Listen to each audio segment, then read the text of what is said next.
On est allé comme ça jusqu'à 19 000 mètres.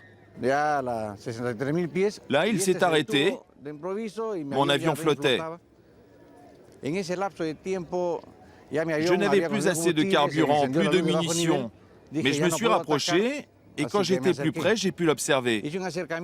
C'était un objet lisse avec une surface sphérique, une coupole avec une base comme en métal. Il n'avait absolument rien qui dépassait, pas de moteur, d'aile, d'antenne ou de hublot. Aucun élément classique que l'on trouve sur les avions.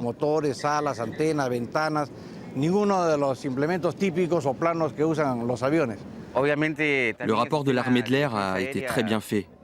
Il était documenté avec toutes les informations. Seul l'avion apparaissait sur le radar. J'ai fait mon rapport. J'ai dit que l'objet était statique, mais que je n'avais plus de carburant. Et j'ai demandé qu'on envoie un autre avion pour poursuivre les attaques. Mais la base m'informa qu'à cette altitude, il n'était plus possible d'envoyer un avion pour le détruire. Et je suis rentré. Pendant 22 ans, ces témoignages sont restés secrets. Mais aujourd'hui, les militaires péruviens ouvrent leur dossier. Ils les transmettent à la communauté scientifique pour obtenir des explications rationnelles à ces phénomènes encore inexpliqués.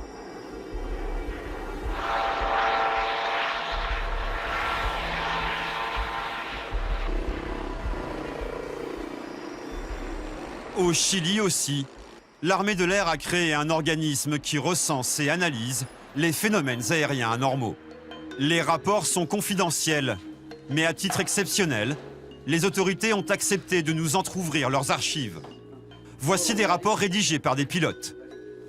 Certains échanges radio entre avions et tours de contrôle sont troublants. Le 1er juin 1988, par exemple, la tour de contrôle de Puerto Montt et un pilote de ligne voient la même chose. Un objet volant non identifié, invisible sur les écrans radars.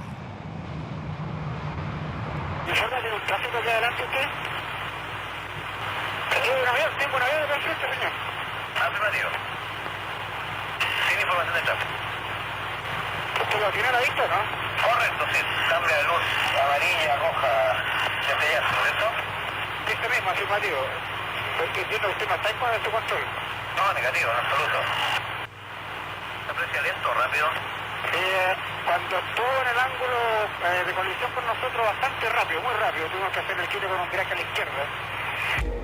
Sergio Werner était instructeur de l'armée de l'air en 1997. Lors d'un vol de routine au-dessus de la ville d'Arica, avec un élève et un mécanicien, il a aussi été confronté